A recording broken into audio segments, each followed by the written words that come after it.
Hello and welcome. Today we will review the Best Practices in Early Childhood Education Administrator Support Guide web pages.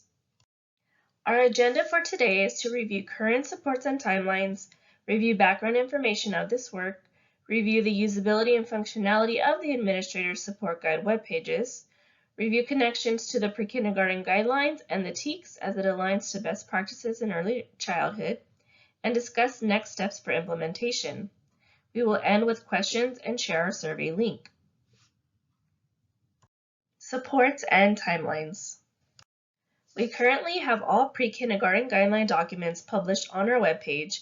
These include webinar recordings available on our ACE resources webpage. In addition, we have our birth through second grade vertical alignment documents available in all domains. This includes alignment from the infant, toddler, and 3-year-old guidelines, the pre-kindergarten guidelines, and through the second grade TEKS. Our work currently in progress includes the best practices in early childhood education, pre-K, kindergarten, and administrator guides. These include the web pages and webinars to support instruction in early childhood programs. Our upcoming future project includes the pre-K guides that are similar to the TEKS guide on the Texas Gateway platform. These will include instructional strategies and resources per outcome. This work will begin now through 2023 and 2024. There will be more information to come as we roll out publication of that specific project. Office hours for all this work will be combined to support the pre-kindergarten guidelines and best practice guides beginning in September 2023. Our training rollout for the Best Practices webpage begins with the foundation webinars for pre-K and kindergarten, looking at developmentally appropriate practices, research-based best practices, supporting children with disabilities, and supporting emergent bilingual children. Our second webinar series for pre-kindergarten and kindergarten focuses on learning environments, including classroom organization, physical arrangement, outdoor learning environments, learning centers for pre-K, activity lesson planning, and implementation of daily schedules. This webinar will cover all best practices content as it relates to administrators supporting early childhood programs. All webinar recordings can be found on our ECE resources webpage. Background information. Parts of the introduction section of the 2015 Texas Pre-Kindergarten Guidelines were taken out in order to provide a condensed format of the 2022 guidelines with a focus on skills and outcomes. The decision was made to compile that content as a separate resource, which we are reviewing today. As we conducted pre-kindergarten guideline focus groups, we found that there was a need from the field to provide more support with best practices in kindergarten and guidance for administrators who support early childhood educators. Through this work, we have provided current research in the early childhood field, provided information in a condensed, user-friendly, and easily accessible format, and provided exemplars from the field in the form of photos and links to provide more practical application of these best practices. The purpose of the Administrator Guide is to support administrators in providing effective, high-quality instructional practices in early childhood programs across their site or district.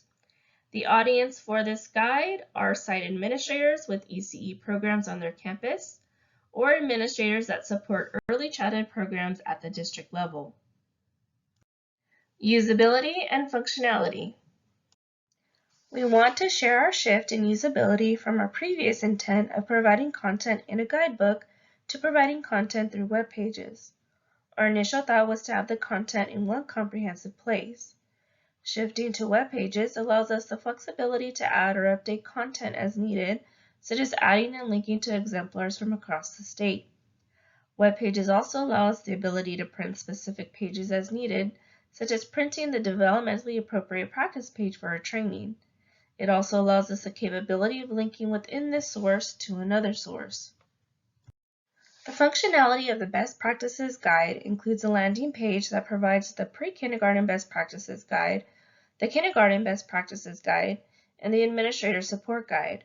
As you click on one of the landing pages, as you see here, it will take you to the specific guide. As you see in the visual example, the Admin Support Guide landing page provides basic information on the purpose of the page and, more importantly, a list to the Resources tab where you will see individual sub-pages based on content.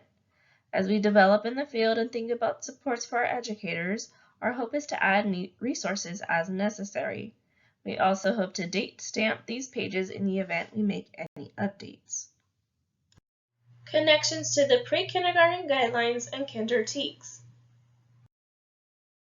The purpose of these best practices guides is to ensure alignment across instructional practices by building a bridge between alignment to the pre-kindergarten guidelines and the kindergarten TEKS through creating a learning environment that supports developmentally appropriate practices, supports learning through research-based strategies, and provides support to all learners, including our emergent bilingual and special population children. Let's begin looking at developmentally appropriate practices and strategies. This is known as a well-rounded concept of creating an environment for young children to thrive through play-based, child-led experiences that pique children's interest through hands-on, strengths-based learning. These practices in the early childhood education classroom also include use of high-quality instructional materials aligned to the pre-kindergarten guidelines and TEKS that help build developmentally appropriate skills. This is supported through continuous progress monitoring that occurs through formative and summative means used to develop learning and help guide instruction. These developmentally appropriate practices and strategies include the importance of partnering with stakeholders that have an impact on our children's development, such as the family unit, staff members in and outside the classroom, and community members that collaborate with the early childhood education classroom community. There is confounding research regarding best practices in early childhood. What we have included in our research-based guide is not exhaustive of how children learn best, but it sets a foundation for creating high-quality early childhood classrooms for young children. What the research tells us is that children learn best through consistent, strength-based, play-based learning experiences that maintain a balance between teacher-led modeling and child-led learning that is engaging and developmentally appropriate. When we use the power of play with skills demonstrated through the pre-kindergarten guidelines and TEKS, we build content knowledge, language skills, and social awareness in our youngest learners. The power of play benefits the whole child through various means. Engaging in various types of play schema brings joy and motivation to the child, especially when it is a freely chosen process and includes a hands-on, engaging model of learning. Using the power of play within the child's zone of proximal development allows the child to maximize independent development through play schema. This leads us to ensuring that children receive differentiated instruction through scaffolding, which goes back to that zone of proximal development where we reduce the amount of support as children gain independence of skills. The important thing to note is we do this through means of play. Finally, we address the model of gradual release, which ties into the other research-based practices, which speaks to modeling for children, working with children on those skills, and allowing children to practice those skills independently.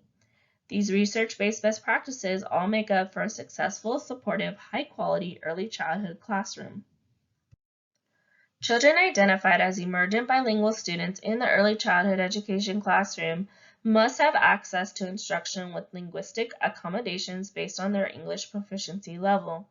These accommodations occur in the way of building constant oral language opportunities, enriching accommodations to the classroom environment, providing literacy-based activities to build phonological awareness across languages, and creating a foundation of consistent and supportive home-to-school connections to support emergent bilingual students in early childhood education classrooms. Supporting our students in special education and early childhood education classrooms requires an inclusive setting where children's needs are met through supportive learning environments that facilitates active participation and creates opportunities for communication and social interaction with all members of the classroom. In action, this looks like planning and engaging the whole child through accessibility and accommodations in the physical arrangement and organization of the classroom, including lessons and activities that are modified per student needs. This also looks like facilitating relationship building with peers through opportunities for communication and social interactions. Learning environments. The physical arrangement of the early childhood classroom is a vital component in achieving a successful learning environment for young children. Developmentally appropriate programs provide opportunities for children to broaden and deepen their knowledge through interaction with the environment by engaging in play-based experiences while using a variety of different materials and tools that are conducive to successful learning. Foundation to successful learning environments and the priority of the classroom is safety. This means accessibility for all children, small and cozy spaces for quiet time, and teacher materials always locked away from children. Practical management of the classroom includes utilizing traffic patterns and furniture and a logical and coordinated arrangement of centers, clear pathways of furniture use, and using child-sized furniture. It is also important to also ensure you can see children at all times. Tangible arrangement of materials, storage, and classroom displays ensures that materials that are engaging, support instruction, and are developmentally appropriate. Materials should also represent cultural and linguistic backgrounds. This may include using bins to organize materials with labels in English or the language of instruction. The main thing with storage is organizing it in a way that makes sense to the children because that promotes responsibility and independence. Last, classroom displays need to be engaging, representative of the children, and useful. One emphasis that we include in this guide is using the physical space to promote language and literacy. Creating a classroom community that promotes children's language and literacy development requires that print-rich materials be located throughout the classroom. Well-stocked learning centers should be supplied with printed materials such as posters, labels, and fictional and non-fictional books that promote the integration of a multitude of academic concepts. A well-organized classroom with well-prepared activities helps children expand their attention span and build self-control and personal responsibility while supporting children's self-regulation, overall well-being, and receptiveness to learning. What we have highlighted in this guide is focusing on utilizing the classroom for structures, organization, and routines.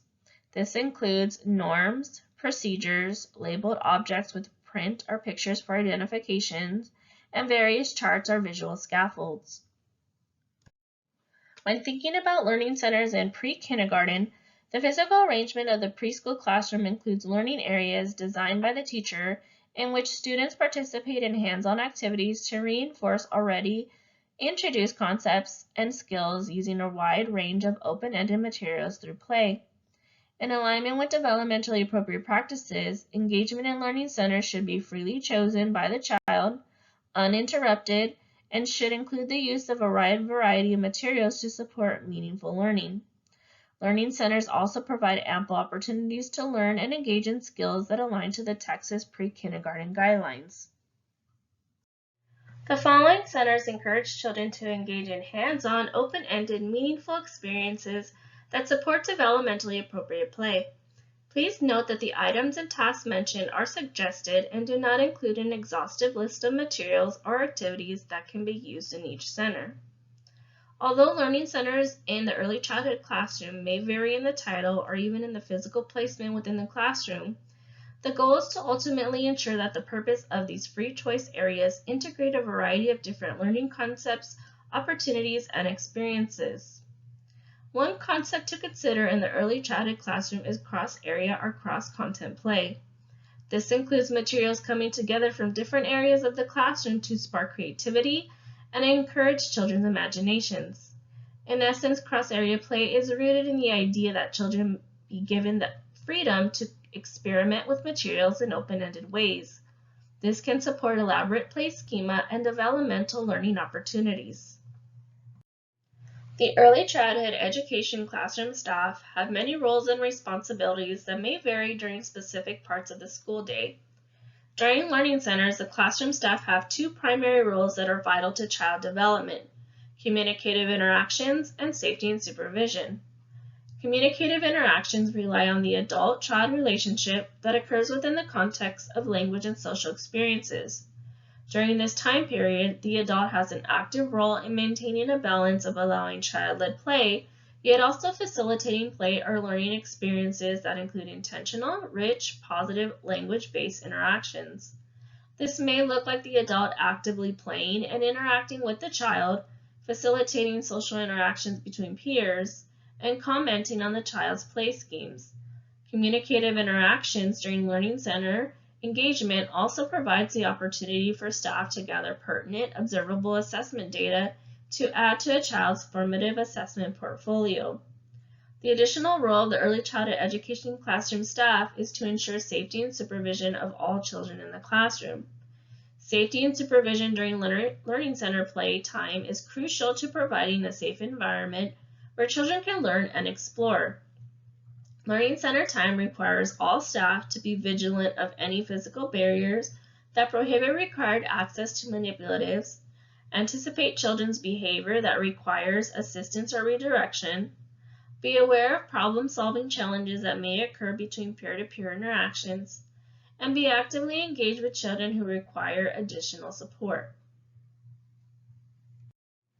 Technology best practices include explicitly teaching digital citizenship as set forth by the Texas Pre-Kindergarten Guidelines and TEKS, using technology for active joint engagement and interactions, such as co-viewing of media and asking children questions about what they are viewing, playing, or making connections to what they have learned. Also setting parameters for screen time based on leading research. Although the use of technology has many benefits of use within academic settings, it is important to note the parameters of overusing technology, specifically in early childhood settings. With the common use of technological devices available in our classrooms, it is important to keep in mind that any and all technology use counts as screen time. We do include guidance on what you can do with technology in the classroom in a meaningful, productive way. The outdoor learning environment in pre-kindergarten encourages children to be active participants in a natural setting by engaging in physical activity and learning opportunities in the world around them. This is done through providing children with an outdoor learning area equipped with natural elements, outdoor materials, and large motor equipment that is age-appropriate, safe, clean, and accessible to all children, including students with disabilities. Implementing the Texas Pre-Kindergarten Guidelines, or TEKS, using play-based lessons as guided by adopted instructional materials helps build developmental skills and goals that children can achieve in order to demonstrate school readiness for kindergarten and beyond. There is guidance around the concept of exposing children to content multiple times across a variety of contexts and allowing children to practice those skills independently or with guidance. This is solidified with the recommendation of using an approved high-quality instructional material from the Commissioner's list.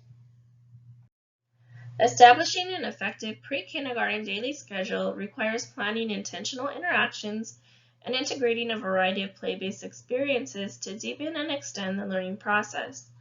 Ensuring the implementation of developmentally appropriate practices ensures that children have sufficient opportunities to practice new skills in a variety of ways and within different settings throughout the classroom. What we include is guidance around daily classroom schedules that support effective pre-K classrooms. These include integrated learning where concepts are taught in an interdependent way, a balance between teacher-directed and child-driven learning experiences, which also includes a balance between rest and movement, a variety of developmentally appropriate hands-on play-based activities, intentionally designed and interdisciplinary learning center opportunities, and opportunities for relationship building and communicative experiences with peers. Additional guidance around the daily schedule and activities includes the fact that it should be referenced throughout the school day and consistently followed. There should be embedded time for transitions and self-help procedures, and daily group activities should include cross-content learning experiences throughout the school day. In addition, we describe the purpose and function of whole group and small group instruction, with whole group being 15 to 20 minutes of information and community building. For small group instruction, teachers provide a balance of deeper understanding through intentional instruction of concepts, differentiated instruction, and child-led, hands-on experiences for a short period of time. The activity should be engaging and include open-ended conversations, with children taking on an active role using manipulatives, books, and pictures as opposed to worksheets or flashcards. Both whole group and small group instruction support peer-to-peer collaborative and communicative opportunities and essentially work hand in hand in supporting Texas Pre-Kindergarten Guideline skills and outcomes. One last topic we include in the daily schedule page is a note about calendar time in pre-kindergarten classrooms. For a child to participate in calendar activities, they must have an understanding that time is sequential and be able to conceptualize past and future events. If we think about the child development of our pre-K3 and pre-K4 students, They may not have the ability to judge the length of time across days, weeks, or months. What children are able to comprehend is the ability to understand time as it occurs within the immediate school day. In addition, calendar time can be used to support concrete mathematical skills such as number recognition, one-to-one correspondence, row counting, and patterning. We currently have a page that provides direct links to the Texas Teacher Evaluation and Support System webpage. We are currently working with the internal TEA team on providing additional guidance for using the T-test resources with early childhood educators. If you have any questions about this webinar or any questions related to the Early Childhood Education Division, please use this QR code to contact us through the ECE support portal. Thank you for listening and participating in this webinar.